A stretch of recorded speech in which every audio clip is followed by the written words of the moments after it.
சரிங்க, எனக்கு கேது தசை வரத்துக்கு இன்னும் ரொம்ப நாள் இருக்குங்க, கேது புக்தி வரத்துக்கு இன்னும் ரொம்ப நாள் இருக்குங்க, அது வரைக்கும் நான் என்னங்க பண்ணுறது, பரிகாரம் வேணுமா?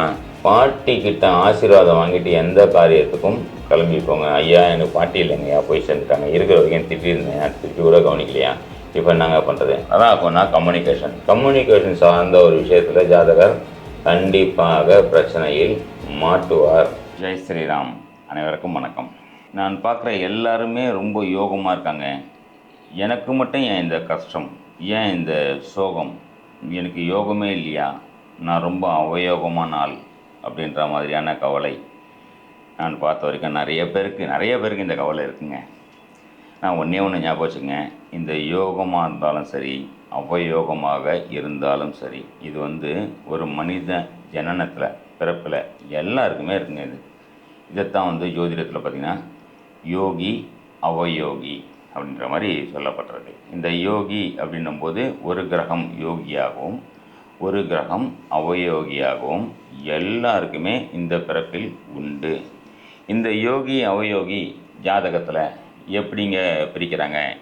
ஏன்னா கஷ்டப்படுறவங்களுக்கு எனக்கு இந்த யோகியை பற்றிலாம் தெரிய வேணாங்க, எனக்கு இந்த அவயோகை பற்றிலாம் தெரிய வேணாங்க, எனக்கு ஏன் கஷ்டம், நான் எப்படி வெளியே வரணும், அது மட்டும் எனக்கு பரிகாரமாக சொல்லுங்கள் அப்படின்னு சொல்லுவாங்க. அப்போது அப்படி சொல்கிற ஆளுக்கெல்லாம் பார்த்திங்கன்னா அந்த நேரத்தில் அவயோகியின் தசா புக்தி அந்தரம் பிரத்யந்தரமாகவோ இல்லை. இதில் இன்னொரு விஷயம் சூக்ஷமம் பார்த்துங்க, நல்லா கேளுங்க, கடைசி வரைக்கும் இந்த வீடியோ கண்டிப்பாக கேளுங்க, அப்போ தான் உங்களுக்கு ஒரு புரிதல் அப்படின்னு வரும். ஏன்னா கொஞ்ச நேரம் பார்த்துட்டு ஸ்கிப் பண்ணி போயிட்டு மறுபடியும் எனக்கு கஷ்டம்னா எப்படிங்க கஷ்டம் தீரும்? ஏன்னா யோகியை பற்றியும் தெரிஞ்சுக்கணும், அவயோகியை பற்றியும் தெரிஞ்சுக்கணும். கஷ்டம்னும் போது அவயோகிக்கு உண்டான ஒரு சில விஷயங்கள் நடக்கும். நமக்கு பரிகாரம் அப்படின்னும்போது எல்லாருக்கும் ஒரு பரிகாரம் வேணும்ல, நன்மையான ஒரு விஷயம் தெரியணும் இல்லையா? அதுதான் யோகி அப்படிங்கிற கிரகத்தின் தசாபுக்தி அந்தரமோ அல்லது யோகி நட்சத்திரம்னு ஒன்று இருக்குங்க. எப்படி அவயோகி நட்சத்திரம்னு ஒன்று இருக்கோ அதே மாதிரி யோகி நட்சத்திரம் அப்படின்றதுக்கும் ஒரு நட்சத்திரம் உண்டு. ஒரு அவயோகி நட்சத்திரத்தில் நின்று தசாபுக்தியை நடக்கும் காலங்களோ ஒரு கிரகம் நின்று தசாபுக்தியை நடத்தும் காலங்களிலும் பிரச்சனையை ஜாதகர் சந்திப்பார். அதே மாதிரி திடீர்னு சாதாரணமாக இருந்தாங்க அந்த பையன், ஒரு மெக்கானிக் ஷெட் வச்சுட்டு இருந்தாருங்க, இன்றைக்கி பார்த்தோன்னா மிகப்பெரிய ஆள் ஆகிட்டாருங்க. சாதாரணமாக ஒரு என்கிட்ட தாங்க வேலை செஞ்சான், இன்றைக்கி பார்த்தோன்னா மிகப்பெரிய முதலாளி ஆகிட்டாங்க. சாதாரணமாக இங்கே தாங்க ஒரு பையன் கூலி வேலை செஞ்சுருந்தாங்க, அவன் பார்த்தீங்கன்னா அந்த பொண்ணு பார்த்தீங்கன்னா ரொம்ப நல்ல ஒரு நிலைமைக்கு போயிட்டாங்க.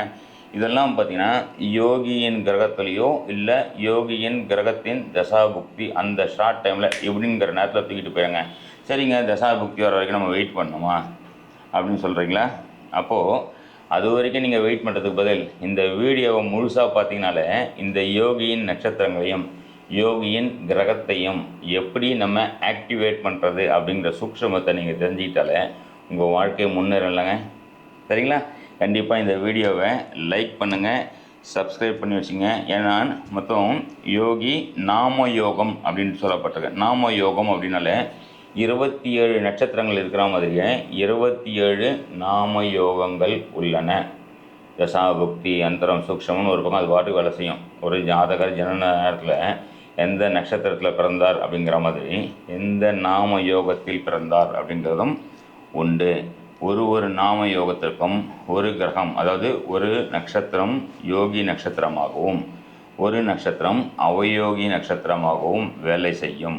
அவயோகி நட்சத்திரத்தின் கிரகமே அதிபதியே அவயோக கிரகமாகவும் யோகி நட்சத்திரத்தின் அதிபதியே யோக கிரகமாகவும் அந்த தசாபுக்தி காலத்தில் நன்மைகளை செய்ய கடமைப்பட்டவர்கள்.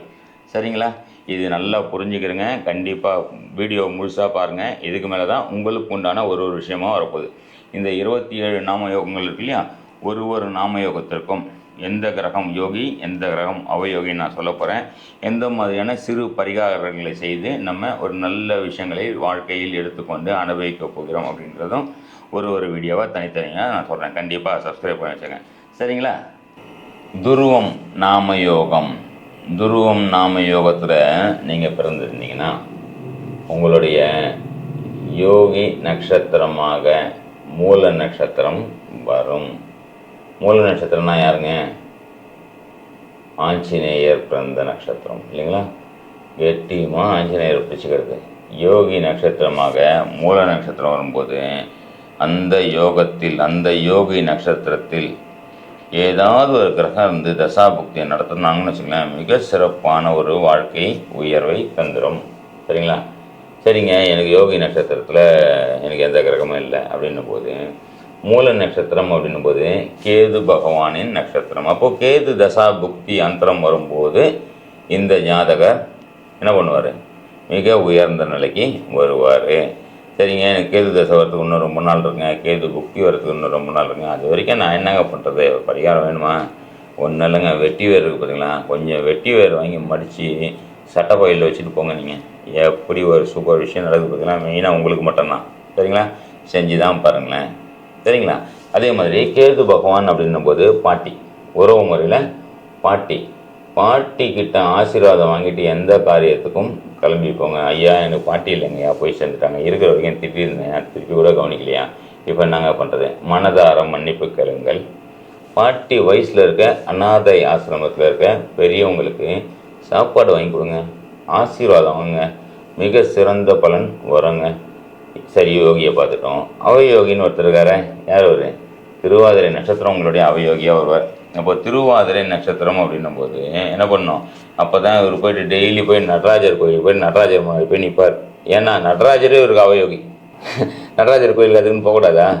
போங்க, அங்கே போயிட்டு நடராஜருக்கு ஆருத்ரா தரிசனம், இந்த மாதிரி ஒரு அபிஷேகம் பண்ணுறது, இதெல்லாம் பண்ணும்போது கண்டிப்பாக என்ன பண்ணணும்? தேன் வாங்கி கொடுக்குறது, அபிஷேகத்துக்காக தேன் வாங்கி கொடுக்குறது, வாழைப்பழத்தை பிரசாதமாக கொடுத்து வரவங்களுக்கு பக்தர்களுக்கு எல்லாருக்கும் விநியோகம் பண்ணிவிட்டு அங்கே எல்லாத்தையும் க்ளீன் பண்ணி விட்டுட்டு கிளம்பி வாங்க. அப்போது அவயோகம் அப்படின்ற ராகு தசா புக்தி, ஏன்னா ராகுவே அவயோகமாக போயிடுவார், உங்களுக்கு அவயோகியாக போயிடுவார். அப்போது அப்பாவின் அப்பா, தாத்தா சம்பந்தப்பட்ட உறவு நிலையில் ஒரு பிரச்சனையை ஜாதகர் சந்திப்பார். ராகுனா கம்யூனிகேஷன் சார்ந்த ஒரு விஷயத்தில் ஜாதகர் கண்டிப்பாக பிரச்சனையில் மாட்டுவார்.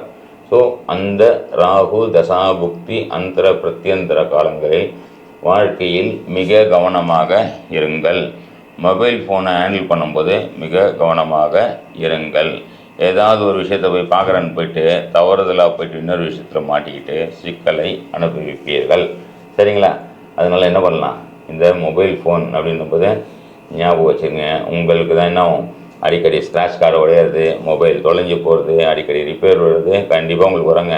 அப்போது அந்த ஸ்க்ராட்ச் கார்டு உடையும் போது உடனே மாற்றுங்க. மொபைல் எப்பவுமே சுத்தமாக க்ளீன். நிறைய பேர் நான் பார்க்குறேங்க, மொபைல் ஸ்க்ராட்ச் கார்டை பார்த்தா கண்ணாபுரான் தூளாக உடஞ்சி போட்டுக்குங்க. அந்த மாதிரி வைக்கக்கூடாதுங்க. ஏன்னா மொபைல்னால கம்யூனிகேஷனுங்க. மொபைல்னால் கம்யூனிகேஷன் மட்டும் இல்லை, ஒரு ஜாதகரின் 3ஆம் பாவம்ன்றது கம்யூனிகேஷனுங்க. அப்போ அந்த கம்யூனிகேஷன்ற ஒரு விஷயத்தை சரியாக வைக்காமல், மொபைல்ன்ற ஒரு விஷயத்தை சரியாக வைக்காமல் நான் முயற்சி பண்ணுறேன், எனக்கு எதுவுமே நடக்க மாட்டேங்குது. எப்படிங்க நடக்கும்? நம்மளுடைய கம்யூனிகேஷனுக்கு ஒரு முக்கியமான இன்றைய காலகட்டத்தில் ஒரு உபகரணமாக மொபைல் ஆகிடுச்சு. அப்போ அந்த மொபைலை எந்த அளவுக்கு நம்ம பாதுகாப்பாகவும் ஒரு பத்திரமாகவும் தேவைக்கு மட்டும் யூஸ் பண்ணுங்கள். இந்த ராகு அவயோகியாக, ஸ்பெஷலி திருவாதிரை நட்சத்திரம் அவயோகியாக வந்த இந்த துருவ நட்சத்திர நாமயோகத்தில் பிறந்தவர்கள் கண்டிப்பாக தேவைக்கு மட்டும் மொபைல் ஃபோனை யூஸ் பண்ணுங்கள். நைட்டு சும்மா தானே இருக்கிறேன், 2 மணி வரைக்கும் நான் மொபைல் ஃபோனை பார்த்துட்டு அப்புறமா தூங்கி பகல் நேரத்தில் சரியான ஒரு வேலையை செய்ய முடியாமல் பிரச்சனையில் மாட்டி வாழ்க்கையில் துன்பப்படுவீர்கள். சரியா? அப்போ என்ன பண்ணோம்?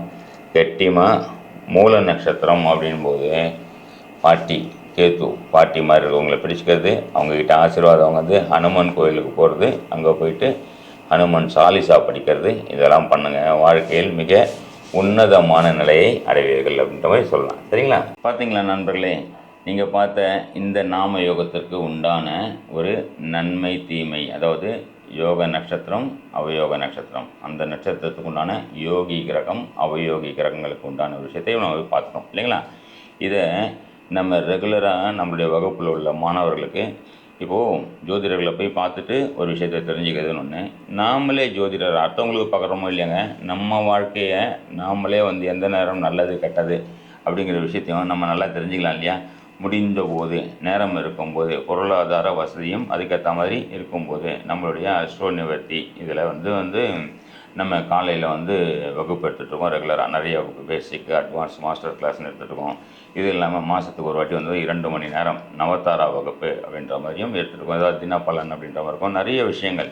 நான் ஏன் பிறந்தேன்னு ஒரு கேள்வி இருக்கலாம், இதுக்குண்டான பதில் நீங்கள் 2 மணி நேரத்துலேயே ரொம்ப கம்மியான காசுலேயும் ப்ளஸ் ஒரு சப்ஸ்கிரிப்ஷனையும் சேர்த்து நம்ம இலவசமாக கொடுத்துட்ருக்கோம். சரிங்களா? கிளாஸுக்கு ஃபீஸ் கண்டிப்பாக உண்டு. சரிங்களா? இது வாய்ப்பு வசதிகள் இருக்கும்போது நீங்கள் கண்டிப்பாக சேருங்க. இந்த வீடியோவை முழுமையாக பாருங்கள். உங்களுடைய நண்பர்களுக்கு கண்டிப்பாக ஷேர் பண்ணுங்கள். ஷேர் பண்ணிக்கிட்டு ஜோதிட அறிவை, நம்மளுடைய பாரம்பரிய ஜோதிட அறிவை முழுமையாக பயன்படுத்திக்கிட்டு வாழ்க்கையில் எந்த அளவுக்கு ஒரு சிறப்பான நம்ம வாழ்க்கையை அமைச்சிக்கலாம் அப்படிங்கிறதுக்காக எனக்கு தெரிஞ்ச எனக்கு இறையருளால், ஒரு குரு அருளால் கிடைத்த ஒரு பொக்கிஷத்தை, ஒரு ஞானத்தை உங்கள்கிட்டலாம் ஷேர் பண்ணிக்கலான்றதுக்காக இந்த விஷயத்தை உங்ககிட்ட கொடுத்துருக்கேன். சரிங்களா நண்பர்களே? நன்றி, வணக்கம், ஜெய் ஸ்ரீராம்.